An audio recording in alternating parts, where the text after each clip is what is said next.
Oh look, it's Halloween again. Well, given the time of year, I say we don our awesome costumes and find an appropriate topic for the occasion. I'm thinking zombies. Good? Yes? Okay, zombies it is. So, as All Hallows Eve approaches, we'll be exploring how it is that our flesh-eating friends have become a billion-dollar industry over the last 50 years, and why they make such great video game material. We love them, we love killing them, but why? What is it about The Walking Dead that makes us feel so compelled by them? Why has the zombie craze increased? And what makes them scary anyway? After all, they're slow, usually, and eminently killable. Well, really, zombies aren't that scary by themselves, but they do serve as a great empty vessel for fear. To explain what I mean, let's first look at the evolution of the zombie over the last century. The zombie as we know and love it today is a distinctly American cultural product, and its traits have evolved over time alongside our culture. Our zombie has his origins in early 20th century anthropological and cultural studies of Haitian voodoo. This strange foreign practice was both frightening and exotic to Americans at the time, and like most studies of the period, the more flamboyant and foreign elements were brought right into popular culture. Our first landmark zombie title to hit the mainstream was the Depression-era film White Zombie in 1932. And while the Bela Lugosi film isn't particularly racially charged, at least not for the period in which it was produced, the voodoo zombies portrayed in the film played upon Caucasian American fears of the primitive and mysterious African culture dwelling in their midst.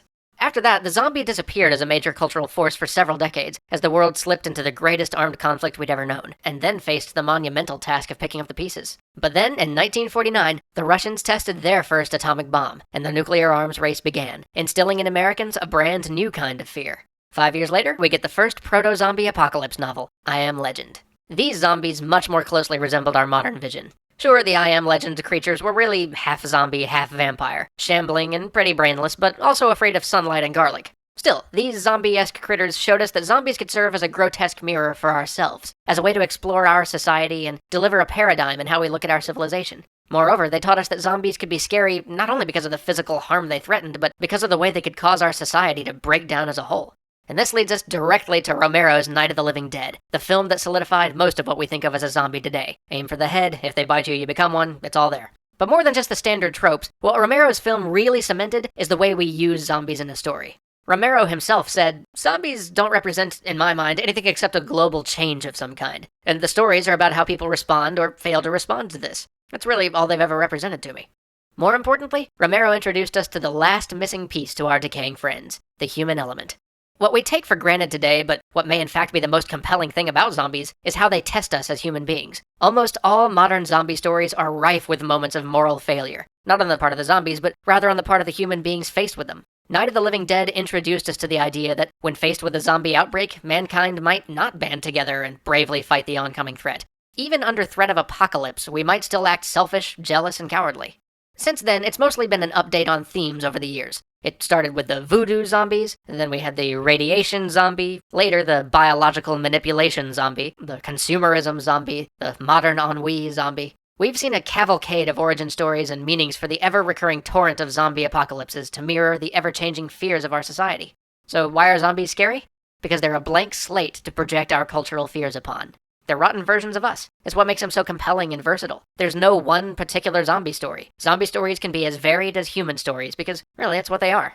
But why else are zombies scary? I mean, when you think about it, except for maybe the modern runner variant, zombies aren't all that threatening. At one time or another, we've all wondered, how could that destroy the world? Well, the truth is threefold. The first is a feeling of inevitability. Zombie books, movies, and games, with the notable exception of World War Z, awesome book, are usually about surviving the zombie menace, not overcoming or destroying it. Human beings don't like feeling like they don't have any control over a situation. We really don't like feeling trapped. Which leads us to the second thing. Zombies almost always force us into claustrophobic situations. A good zombie game or a movie will use other forms of psychological horror to compensate for the fact that zombies themselves aren't actually that frightening. But finally, the one really frightening thing about zombies, they're us. So whatever's wrong with them, whatever horrible gaping wounds or twisted limbs, we know exactly what that means in human terms. You don't get that effect with other monsters or aliens or whatever.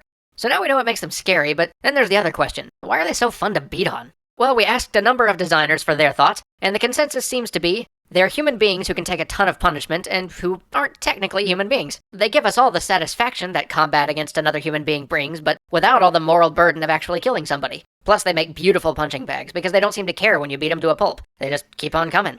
I mean, even those linebackers with chainsaws will crumple after a few shots or a chainsaw to the torso, but zombies barely even seem to notice. Way more satisfying.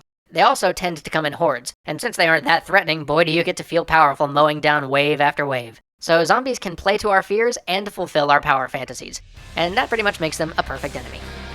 So, Merry All Hallows Eve, and All Saints thereafter. Enjoy your Haftunah, your Samhain, and your Allentide. Have a great Halloween, everyone. We'll see you next week.